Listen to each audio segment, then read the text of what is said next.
All right, my name is Daniel Contriguero with the Defense Lab. I'm going to take a minute today to teach you guys how to clear malfunctions when we're in the middle of a fight. So I've gotten a few questions on this. I figured I'd make a video, throw it up on YouTube, hopefully help even more people out. I run the Defense Lab. We teach self-defense and combatives, both armed and unarmed individuals. And we do a lot of force-on-force training where we use these guns. They're SIM guns or UTM guns. What these allow us to do is they allow us to do force-on-force training with a real attacker, a real person coming at you, and they shoot a real projectile. So these can't load live or lethal ammunition in them, but what they do load is a marking cartridge or marking round. So you can shoot them, they'll hit your opponent, they'll leave a little mark of paint on them so you can make sure you're getting good hits. They also come with a little bit of a pain penalty that's going to help make the situation even more realistic. As far as these guns go, they load just like your real guns load. Glock magazine goes in, slide reciprocates, and they even have a little bit of recoil. What comes with that though is we also get malfunctions like you would get with a real gun. So you can get malfunctions with any gun, even shooting on a flat range, but when we have two people fighting over a gun, we get four hands on these guns, those malfunctions tend to be exacerbated. So how are we gonna clear these? There's really two types of malfunctions or ways to clear different types of malfunctions. The first would be something like a failure to feed or a failure to eject. This is going to be a type of malfunction that all you need to do to clear it typically is just rack the slide. So let me take that magazine out of there. You just rack the slide, get that spent casing or that casing that was trying to get into the chamber out of there, and you're ready to go again. So how's a failure to eject happen? Maybe there's a round in the chamber, somebody's hands over the slide, you pop that round off, and now the slide needs to go back to eject that casing, but if somebody's hands over top of it, it won't necessarily do that. Again, on the flat range, if we have space, we're just gonna rack the slide. Failure to feed would be the round goes off, slide goes back, ejects that spent casing, and as it's coming forward, it picks a new round up out of the magazine, but it doesn't go all the way back into the chamber. Maybe somebody's hand gets in front of it, maybe you limp wrist the gun because you're in the middle of a fight, and now you got a case that's, or a live round that's stuck. It hasn't gone all the way into the chamber. If we have space, we can just rack the slide. Now, in a fight, we might not have space. One thing we can do, easiest thing, is just bump into that person and then use our feet to create space where we can get both of our hands on the gun and rack the slide. It's not always possible though. Our hand might be out in front of them, framing off of them, or it might be being used to control them. In that case, what we can do is we can take the rear sight here, or the optic, if you have an optic on the back of your gun, and we're either gonna use our belt or our hard-sided holster. We're gonna run that back rear sight off of the holster.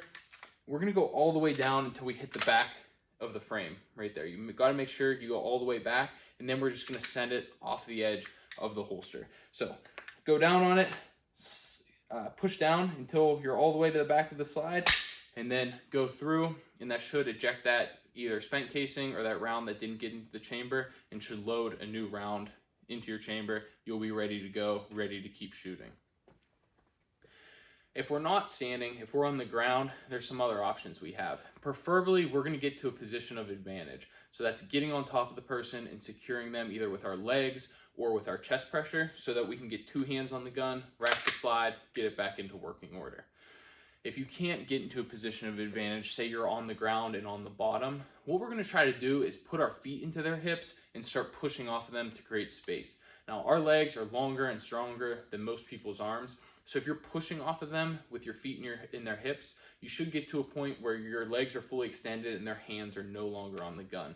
This should give us a second to get both of our hands on the gun, rack the slide, get it back into action, and we can continue on with the fight. Second type of malfunction, or way to clear malfunction, would be something like a double feed. So double feeds when two live rounds, are trying to go into the chamber at the same time. These types of malfunctions you typically can't clear by just racking the slide.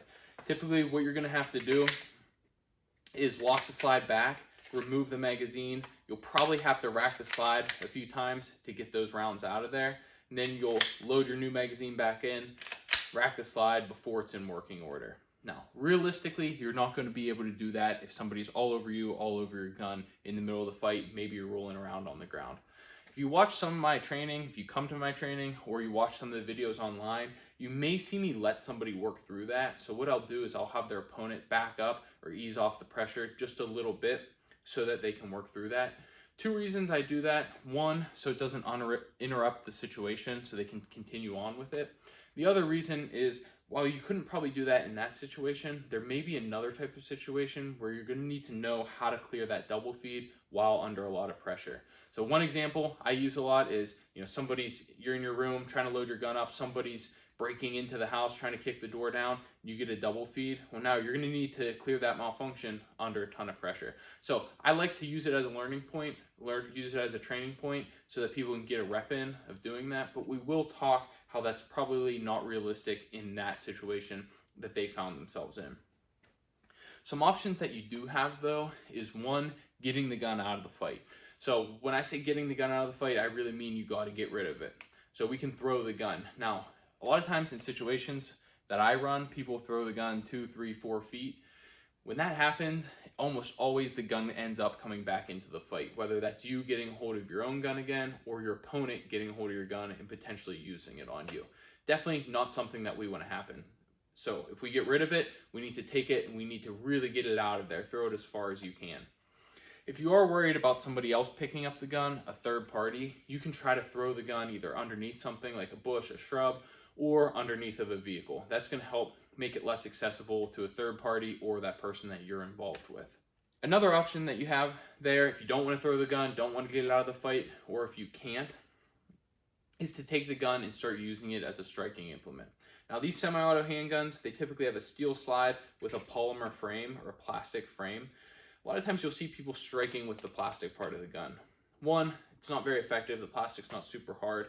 And if you hit with the bottom on the base plate of this magazine, a lot of times this can pop off, and now all your rounds in the magazine, which are under spring tension, are just going to go flying everywhere. Now, even if you do get that malfunction cleared, you're not going to have any ammo left. So instead of trying to hit with the polymer or plastic part, especially the magazine, we're going to use the steel part of the magazine, the steel part of the gun, the slide, specifically that front sight, which is really sharp, can definitely cut somebody, and use that to hit the person with. As far as getting the gun out of the fight, I also tell people that even if your gun's not jammed up, but your gun's out, you're in the middle of the fight, and you're starting to get beat on a little bit, sometimes that's a good option to just get the gun out of the fight. That way, you're eliminating that variable, and you can use both your hands to try to fight that person back. So just a quick recap. If it's a type of malfunction like a failure to feed, failure to eject, where we can clear that malfunction by just racking the slide, we can bump into them to create space and move our feet so we can get both hands on it, or we can keep our hand on them, controlling them, use the rear sight or that optic to rack the gun off of our belt or off of our holster. If you're on the ground and you are on top and you can get yourself into a position of advantage where we can control them with our chest or with our legs, you can do that so you can get both hands on the gun. Or if you're on the bottom, you can get your feet in their hips, start pushing them away until they're outside of arm's distance where we can rack the slide, get it back into working order. If it's something like a double feed where we're going to need to remove the magazine in order to clear that malfunction, we're going to either have to get rid of the gun or start using it as a striking implement. So it's a couple ways to clear malfunction in a fight. If you found this video interesting, I'd appreciate it if you hit the like button at the bottom of the video and subscribe to our channel for more content like this. Also, if you're interested in training, you can check us out at our website, the-defense-lab.com, or on Facebook or Instagram at The Defense Lab. We run all types of training: firearms, edge weapon, empty-handed training, in private lessons, small group trainings, closed enrollment, and open enrollment seminars. Hope to see you guys around. Thanks for watching the video.